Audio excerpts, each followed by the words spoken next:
Hey everyone, thanks for tuning in. If you're new here, consider subscribing. It really helps keep these stories coming. And while you're here, let me know in the comments where you're listening from. Now sit back, relax, and let's get into the story.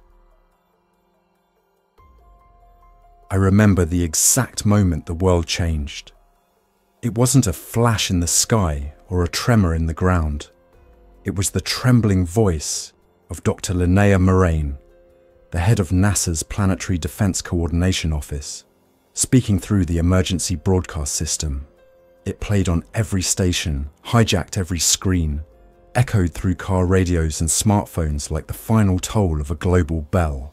I was in my little FM studio on the outskirts of Flagstaff, Arizona, watching the red light blink to life on the main console, signaling the automated override. I'm Daniel Reeves, 46, former Army signals operator turned night shift radio host at KZRT 89.7 FM. We called it The Pulse, a low-frequency independent station tucked beside a retired Route 66 gas station north of the city. Most of my audience were truckers, shift workers, and the few remaining night owls who still believed in vinyl records and ghost stories over the airwaves. On that night, when the alert took over, I knew instinctively this wasn't a drill. NASA didn't interrupt country music for nothing. The voice of Dr. Moraine, flat but trembling slightly, broke through. This is a verified emergency international broadcast. Approximately 2 hours ago, the Asteroid 2001 XQ-76 was confirmed to be on a terminal trajectory with Earth.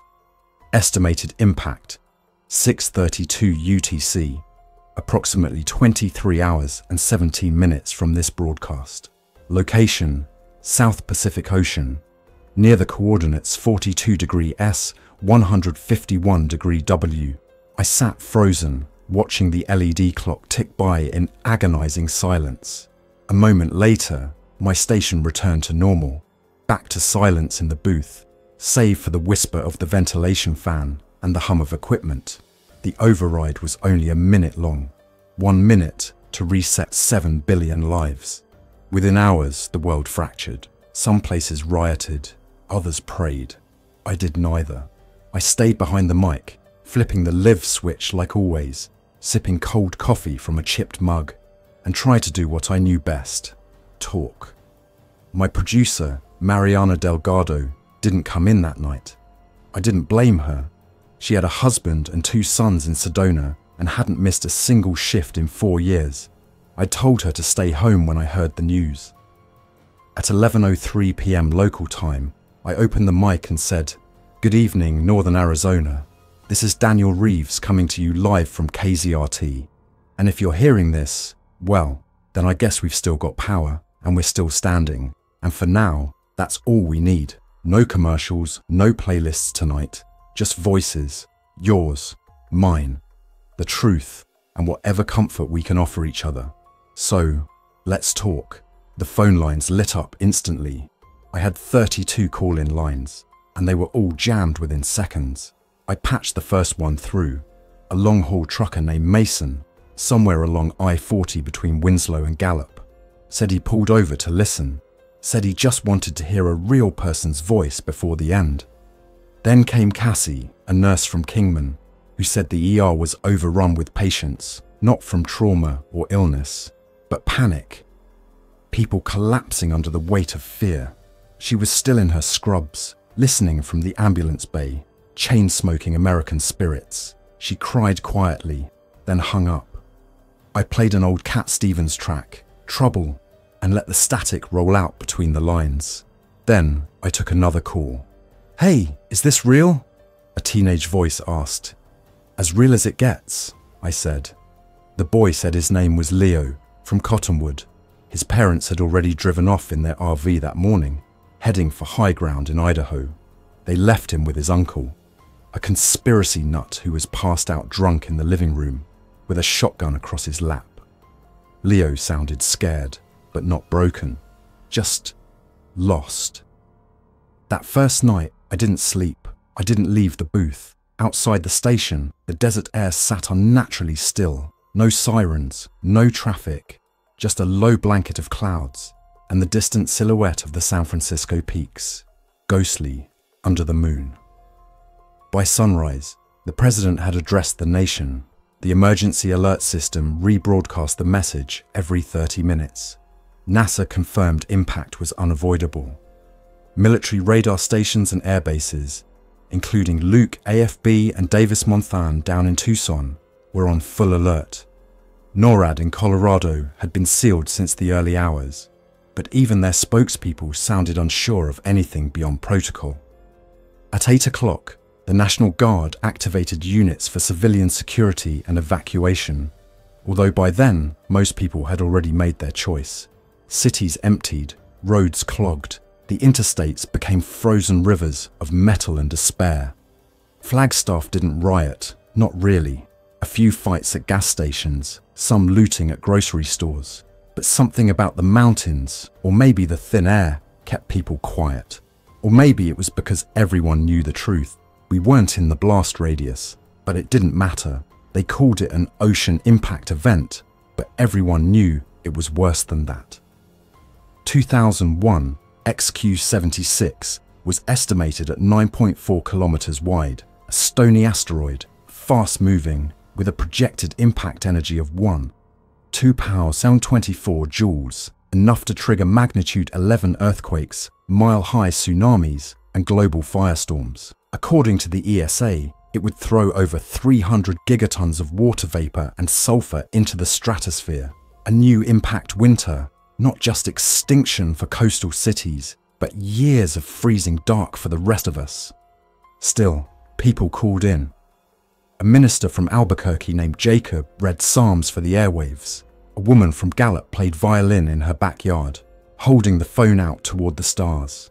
One retired Air Force mechanic, Hank, offered to bring me diesel and coffee from his off-grid cabin in Vale if I kept the signal hot. I recorded every call, logged every name. It felt important somehow, preserving these last voices. I didn't know if anyone would ever hear them again, but I wanted to believe that if some satellite survived, if some orbiting data cache floated long enough, someone, something might find it and know we were here, that we didn't go quietly. By noon, I realized I wasn't alone in the station. The security cameras showed a lone figure pulling up in an old Jeep Cherokee, beat up, tan, dusty from back roads. I watched as a familiar face stepped out, carrying a cardboard box and a Smith Wesson .38 on her hip. Mariana. She'd driven up from Sedona after all. Said her husband had taken the kids up to a family cabin near the North Rim and begged her to come. She said she almost went, but then she remembered the transmitter. "We started this together," she said. "Might as well finish it." I hugged her like a sister I hadn't seen in years. We set up a rotation, 4 hours on, 4 off, so we could keep broadcasting around the clock. Mariana worked the switchboard, screened the calls, mixed the music. She brought canned food, bottled water, 2 shortwave radios, and a hand-crank generator just in case. We turned Studio B into a sleeping bay and moved a cot and blankets inside. I took the couch in the break room. We both agreed. If the end came, we'd rather be here, talking, recording, remembering, than anywhere else. And still, the world kept calling. A retired scientist from Los Alamos offered a detailed breakdown of the impact plume model. A kindergarten teacher from Santa Fe sang lullabies into the receiver. A man in Phoenix read out the names of his entire family, one by one, and then just listened to the silence. At 3:12 p.m., the last commercial flight landed at Pulliam Airport, an emergency diversion from LAX bound for Denver that had to make ground after the air corridors were shut down. 23 passengers, no luggage. Most had no idea where to go. I invited one of them, an older man named Elliot Graves, a former radio engineer from Chicago, to join us at the station. He came in smelling like burnt jet fuel and chewing nicotine gum, but he jumped right in. Patched our backup transmitter into a relay antenna he built out of spare parts. Suddenly, we were reaching as far as Santa Rosa, maybe even southern Utah. Night fell again. Listeners still called in.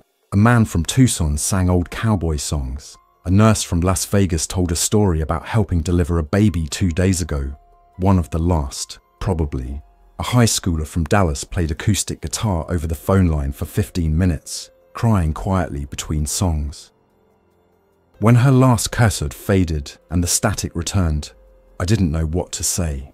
Sometimes silence was the only answer that felt right. Mariana, sitting across from me with a steaming mug of instant coffee, just looked at me and nodded. That small gesture meant we were thinking the same thing. We weren't here to host a show anymore. We were documenting the last breath of a world, preserving its voice as long as we could keep the transmitter humming. Outside the station windows, the pines rustled lightly in the night breeze. There were no more aircraft overhead, no blinking red dots in the sky. The FAA had grounded all remaining commercial flights hours earlier. The silence above the mountains was unnerving, like the sky itself had given up. We switched over to our emergency power array at midnight just to test it. The diesel generator purred softly, and the lights flickered once before stabilizing. Elliot monitored the system while Mariana and I rotated between callers and archived voicemails. Our broadcast loop had started to include more than just live voices. We were interspersing emergency data from NOAA, air quality bulletins from the EPA, seismic activity updates from the USGS, and fragments of international news where it still existed. By 1:30, the signal was reaching over 600 miles. Elliot confirmed it with our field frequency scan. Somehow, our patchwork tower, barely 60 feet of rusted steel and antennae, was outlasting most of the major networks. Mariana had rigged an old dual-band Yaesu transceiver into the patch bay, which allowed us to monitor amateur radio traffic. That's how we first learned that parts of Europe had gone dark. London, Paris, Berlin. Nothing but static on the shortwave. Ham operators in Iceland and Norway speculated that cloud cover from early oceanic impact shockwaves might already be interfering with transmission, or maybe those cities just stopped broadcasting. I took the mic again at 2 o'clock and said, "If you're listening from anywhere east of the Mississippi, let us know you're still there. Call us, message us, ping us on amateur frequency 146.520. Let us know the world hasn't completely gone silent yet." The line lit up a few moments later, a voice, young, calm, with the unmistakable southern drawl of the Carolinas. "This is W4GLB, Charleston, South Carolina. Name's Gabe. I'm broadcasting from my dad's storm shelter under a bait shop. We're still here, barely." He gave us a brief rundown. Charleston had been mostly evacuated, but he stayed behind with his father and sister. They had food, water, and a 300-watt transmitter. He asked if we could rebroadcast a message to someone named Renee, who had evacuated west on I-40 2 days earlier. Gabe said if she was listening, she should know he was alive and waiting for her transmission every hour and a half. We played his message 3 times that hour. Not long after, another signal came in. KF7, Cheyenne, Wyoming, a retired Army comms operator named Clarice, holding things down from a firewatch tower west of town. She said they could see the sky glowing faintly to the southwest, just a strange illumination above the clouds, like something simmering beyond the horizon. She told us that the National Guard had relocated most personnel to NORAD or further inland, but civilian shelters were still trying to function. Clarice didn't plan on leaving. She'd lived in that tower for 9 years and decided it was as good a place as any to greet the end. Around 3:15, Mariana's hands were trembling, not from fear, but from pure exhaustion. I made her sleep on the cot, and she didn't argue. Elliot had already passed out on the break room floor with a blanket wrapped around his legs like a burrito. I brewed the last of our real coffee, keeping the decaf packets for later, if later ever came. I returned to the mic and opened the next hour like always. This is KZRT 89.7, The Pulse, broadcasting live from Flagstaff. If you're still with us, you are not alone. You are never alone. That line had become a mantra. The next caller was different. He introduced himself as Dr. Adrian Castle, calling from an observatory near Socorro, New Mexico. He didn't give too many details at first, but said that he and 2 colleagues had chosen to stay behind. They'd kept one of the very long baseline array dishes calibrated toward the southern hemisphere, watching 2001 XQ-76 approach. Their calculations, he said, confirmed what NASA had already made public. But he offered one chilling new detail. The tail debris would likely generate secondary impacts over the course of hours following the main strike, not just a single blast, but a chain reaction. He mentioned it matter-of-factly, like a professor during a lecture. I thanked him and asked if he had any last requests. He asked us to play Bach's Cello Suite No. 1 in G major, said it helped him think clearly. So we played it, and for 6 minutes the air was filled with aching beauty. No voice, no static, just hope, quietly bowing in the darkness. When the piece ended, I heard the faintest sound, Mariana crying behind the studio door. I didn't go to her. Sometimes dignity comes from distance. At 4:45, something strange happened. Our studio lights flickered, but the generator held steady. At first, I thought it was just another voltage hiccup. But then our emergency geophone monitor, something Elliot had patched in from the USGS local feed, spiked sharply. A few seconds later, the rumble hit. A low, rolling quake, barely noticeable, but enough to rattle the station's old glass door. The epicenter, we later learned, had been somewhere in the South Pacific, likely the first atmospheric disturbance from the approaching object. Elliot stirred and muttered, "That's the sound of the door creaking open." Mariana returned to the studio around 5:30, bleary-eyed but focused. She'd found a voicemail from a priest in Santa Rosa who had recorded an entire mass, just in case someone needed comfort in the final hours. We played parts of it over the next segment, softly, mixed beneath the hiss of distant waves and the sound of children laughing, a loop she had found in our old sound effects reel. It was eerie, but peaceful. Sunrise came slow and grey. The mountains behind us caught a strange copper glow, muted by the haze building along the horizon. We knew then that this was no normal dawn. I stepped outside the booth briefly, just to feel the air. It was warm, warmer than it should have been for early April in Flagstaff. The pines swayed gently, as if whispering secrets they couldn't share. I looked up toward the sky, and for a moment I thought I saw it. A faint sliver of light arcing slowly like a needle across the edge of the world. Back inside, the board lit up again. Another call. "This is Erica. I'm in a storm drain in Las Vegas with my boyfriend and 3 others. We've been down here since last night. The strip's on fire. We saw the Luxor go dark around 3 o'clock. Please tell anyone listening not to head here. It's done." Her voice cracked once, but she kept going. Asked us to play a song she remembered from childhood. Something by Elton John. Mariana found Rocket Man, and it felt right in that moment. If only because irony and sorrow had started to blend into the same color. The lyrics drifted through the transmitter like a lullaby for the earth itself. Strange, slow, timeless. I sat with my eyes closed while it played, one hand resting on the warm, worn edge of the soundboard, the other clutching the half-empty coffee mug that had become my lifeline. When the track ended, neither of us spoke. We just let the air hum for a while, letting the silence carry the weight of what we couldn't say.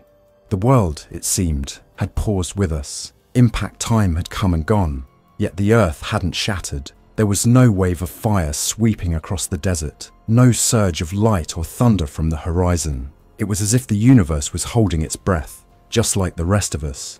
And then, at 6:42 UTC, 10 minutes after the scheduled impact, we started getting pings from shortwave operators along the Pacific coast. A relay station in San Diego confirmed it. Satellite feeds had dropped, seismic monitors in Hawaii and Samoa had gone offline, and an airborne NOAA aircraft tracking the asteroid's final approach had stopped transmitting mid-burst. The strike had happened. We just hadn't felt it yet. At 6:51, the phone lines buzzed with chatter from as far as Boise and Spokane. Operators reported a low, continuous rumble that seemed to travel through the bedrock, an unsettling resonance that pulsed more than shook. Mariana turned to Elliot and asked if it could be a harmonic wave, a geological echo from the other side of the planet. He just nodded and returned to the geophone, adjusting dials with the slow steadiness of a man who had worked with signals for most of his life. "It's coming," he said softly, almost reverently. "We're about to feel it." At 7:02, the ground trembled, not a sharp quake, but a heavy, rolling sway that lasted nearly 30 seconds. Loose ceiling tiles in the hallway clinked against their metal frames. A floor lamp near the window shivered, then tilted slowly until it tipped against the glass. I stood with my hand on the wall and felt the pulse travel through the foundation like a heartbeat, a reminder that something immense had happened and we were only beginning to feel its reach.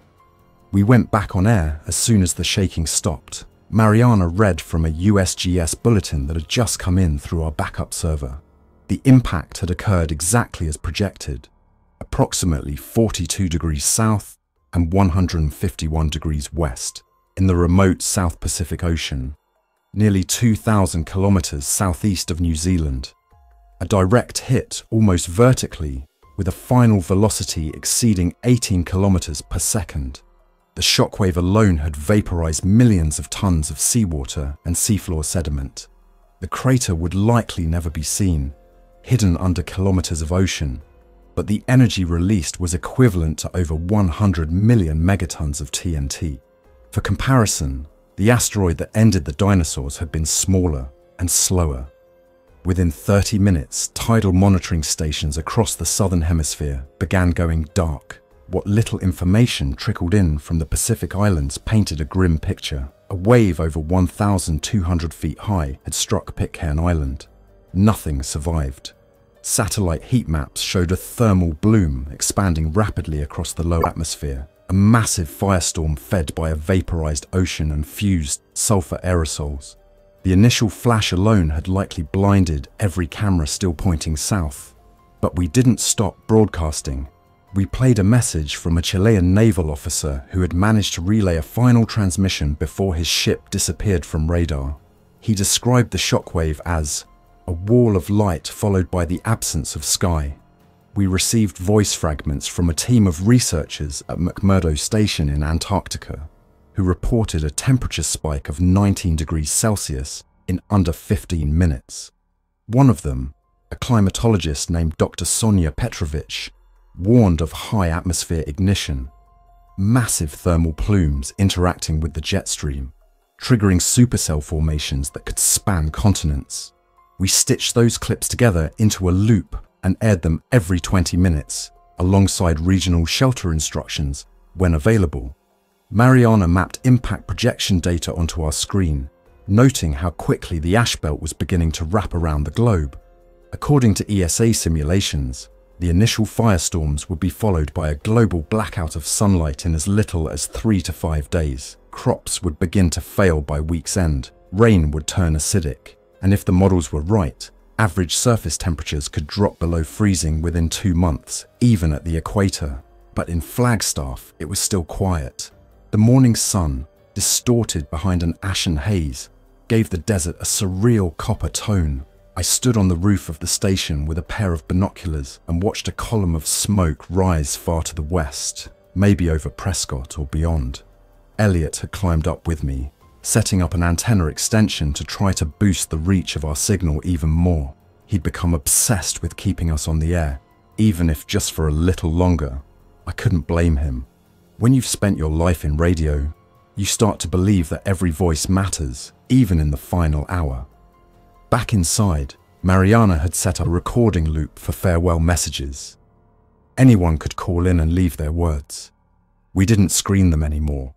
We just played them raw, uncut, unfiltered. Some were long. Some were single sentences. "Tell my son I forgave him. To whoever finds this, I was here. I always loved you, Emma. I just never knew how to say it." By midday, the air began to change. It wasn't dramatic at first, just a metallic taste, a strange pressure in the sinuses, a subtle reddening of the light, but we all felt it. The outer edge of the debris cloud was wrapping around the atmosphere like a shroud. NASA's updated bulletin confirmed what we already suspected. The Earth's stratosphere had been breached by high-velocity ejecta. The ozone layer was shredded over half the southern hemisphere. It would continue degrading rapidly. Then the ash began to fall. It looked like snow at first. Soft, slow, drifting flakes that settled on the station's windowsills and the hoods of the few vehicles parked nearby. But this wasn't snow. It was fine, gritty, greyish-black, and it stung when it touched bare skin. Mariana was the first to notice the irritation. Her hands were red and raw after just 5 minutes outside. Elliot tested it with a field kit we kept for dust storms. The result: high concentrations of silicate, carbonized microparticles, and traces of sulfur dioxide. We sealed the windows and closed the vents. From that moment on, the station became a sealed bubble. Still, the calls didn't stop. A woman from Helena described a mass exodus heading into the Rockies, people abandoning their cars and climbing into the mountains. A man from Wichita said his entire neighborhood had built a bonfire in the cul-de-sac and gathered around it, just waiting. One family in Ontario read bedtime stories to their children over the line, recording them as they went, so someone, somewhere, might someday play them back. And then came the voice we never expected. At 14:16, we received a direct call from what remained of the NORAD command bunker. A man identifying himself only as Colonel Nash asked to speak live on our broadcast. He said they'd been monitoring our signal since early morning, and that KZRT might be the last civilian station with range to the northwest corridor. We patched him through. He spoke with authority, but without bluster. The kind of voice that knew the world was ending but still believed in duty. He confirmed that all missile defense and space surveillance operations had ceased. NORAD, while still active, had no further role to play. The governments had gone dark. Washington, Ottawa, London, Canberra, all presumed inactive or destroyed in the aftermath of the strike. Nash urged any remaining civilians to shelter, ration, and prepare for long-term isolation. No help was coming, no rescues, no relief. He ended with these words: "You are the voice now, all of you. Whatever's left, hold fast to it, speak it, share it. Let the future know we didn't vanish without saying goodbye." We aired his message every hour on the hour. As night returned, the wind picked up. The ash was blowing sideways now, coating every surface in a pale lunar dust. We turned on the red emergency lights to preserve power, and the studio looked like a submarine, silent, enclosed, floating in darkness. Mariana was coughing, so we gave her the last of the clean filters. Elliot worked feverishly to patch the loop feed into our portable transmitter, just in case the main console failed. At 20 o'clock, I sat down in the main chair, looked at the blinking console, and opened the mic one more time. This is Daniel Reeves, KZRT 89.7 FM. If you're out there, if you're listening, you're not alone. We're still here, still alive, still speaking. My voice cracked a little, but I kept going, trying not to sound tired. After all, that had become our job, our shared purpose, keeping the pulse steady for whoever might still be out there with a radio and hope. The ashfall had thickened, turning the station into a bunker lit by the soft, red glow of backup panels. Outside, the world had vanished into a swirling haze of drifting grit. Our Jeep and Elliot's truck were completely buried by now. The trees in the distance had taken on the colour of bleached bone, sagging under the weight of fallout. Winds had shifted and accelerated, blowing inland from the Pacific with the full momentum of the blast wave's long tail. Temperature sensors outside showed a steady drop, nearly 15 degrees Fahrenheit in under 6 hours. We were witnessing the first true stages of impact winter. Inside, the air was dry, processed, and metallic. Elliot had sealed the last intake with industrial-grade filters from the transmitter room's old climate control backup. He said we might have 2 days of breathable air, maybe 3 if we used the chemical scrubbers sparingly. It was more than most people had. He kept working through the night, patching wires, stacking up hard drives to keep a rolling backup of all our audio logs and voice messages. "If the building goes," he said quietly, "I want the story to survive the fire." Mariana sat on the studio floor that night, her back against the file cabinet, reading through old broadcast logs. She found one from New Year's Eve 3 years ago, the night we played nothing but listener dedications until sunrise. One entry was from a couple who had gotten engaged live on air that night. We found their clip in the archive and played it again at 22:15. Voices from a different world, laughing and stumbling over their words as they told each other they were ready to face anything together. Mariana didn't say a word after it aired, just looked away and wiped something from her cheek with her sleeve. At 23 o'clock, we received what would become our last confirmed connection with a transatlantic signal, a weak, staticky relay from a team of amateur radio operators in Tromsø, Norway, came through. The message was brief. They had built a makeshift station inside a cold storage warehouse, surrounded by diesel generators and old solar panels. They reported an eerie calm over the Arctic. Sky turned reddish-black, no stars visible, and strange auroras flickering at the wrong latitude. They confirmed that most of Central Europe was dark. Communications had ceased entirely out of Moscow, and even northern Canada had gone silent. Their final words: "Signal will hold for another few hours. Keep the flame." We added their clip to our loop. The station, once a lively little independent broadcaster serving sleepy towns across the Arizona plateau, had become something else. A kind of beacon, a living archive for the last voices of a vanishing world. Mariana layered together our strongest recordings, messages from families, last confessions, fragments of song and prayer. She used a decades-old Roland sampler board to build a seamless 70-minute rotation that could keep playing if the main board failed. Elliot hooked it up to the emergency battery system, his hands blackened with carbon dust from cracked shielding. By 1 o'clock, the sky outside was so dark it looked like the middle of a cave. No stars, no moon, just that reddish smog, deepening with every passing hour. The ash had finally clogged the last of our rooftop vents. Elliot climbed onto the roof with a breathing mask and cleared it with a metal rake, though he nearly passed out on the way back down. His lips were blue when he re-entered the building. I gave him a heated blanket and a thermal pack, and he just lay there breathing through his nose, eyes closed, until his colour returned. The calls had slowed by now, not because people weren't trying, but because the networks had finally started failing for good. Cell towers collapsed under the ash weight, power grids tripped offline, even satellites were beginning to flicker in and out of visibility due to the atmospheric opacity.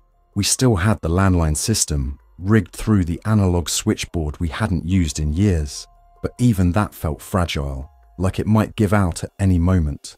The last few callers came in close succession. A teacher from Taos who had gathered the last 6 children in her care into a school basement with candles and blankets. She said they'd made hand-drawn books about planets and were reading them aloud, pretending they were on a mission to colonize Mars. A rancher from southern Utah who had driven his old pickup into the hills with 4 horses and his dog. He described the silence as the loudest thing he'd ever heard. A teenager in southern Oregon who had rigged a bicycle-powered radio to call in one final time and thank us. He didn't say what his name was, just told us, "You made the end feel less empty." At 3:12, Mariana collapsed. She'd been sitting at the desk with her head in her arms, but when I tapped her shoulder, she didn't stir. Her breathing was shallow, her skin clammy. We moved her to the cot and covered her with every blanket we had. Elliot checked the filters. 2 of the 4 were completely saturated. The others were failing. Microparticles had made their way into the air supply. We shut down all unnecessary systems to conserve oxygen. There wasn't much left to do but wait and try to keep her stable. I stayed on the mic. I told stories from my childhood, growing up in Missouri, chasing fireflies by the river. I played old jazz from the records we never aired. I read from a beat-up paperback of Ray Bradbury's short stories I found in the break room cupboard. For a few minutes, I even talked to my parents, both long gone, just in case something out there, some version of them, could hear me. The booth felt like a cathedral, quiet, sacred. Every red light on the console, a candle for the lost. Around 4:30, the ash began to penetrate even the sealed hallway.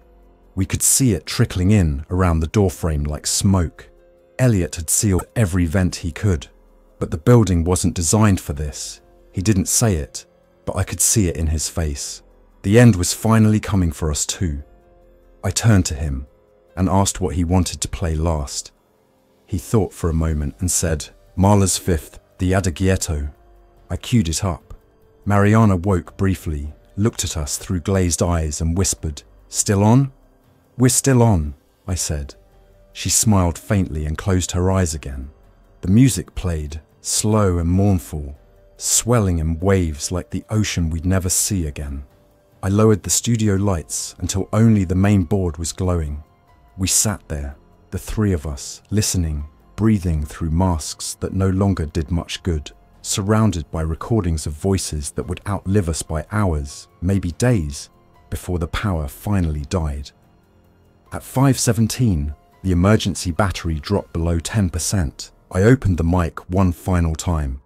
"This is Daniel Reeves, KZRT, 89.7 FM, broadcasting for as long as the sky will let us. If you can hear this, you are the future. We were here.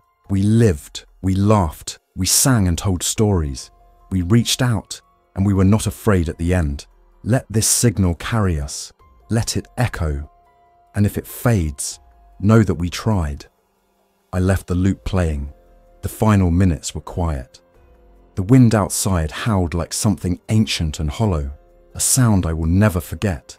Elliot lay back and closed his eyes. Mariana stirred once, coughed, and mumbled something I couldn't catch. I stayed in the chair, watching the signal meter drop slowly into the red, listening to the last cycle of voices. At 5:31, the generator gave out. The lights blinked once, and the signal fell silent. I stayed in the chair, watching the signal meter drop slowly into the red, listening to the last cycle of voices. At 5:31, the generator gave out. The lights blinked once, and the signal fell silent. Thanks for listening. If you enjoyed this story, don't forget to like and subscribe. Your support keeps these creepypastas coming. Until next time, stay alert, stay safe, and never ignore the feeling that something is watching.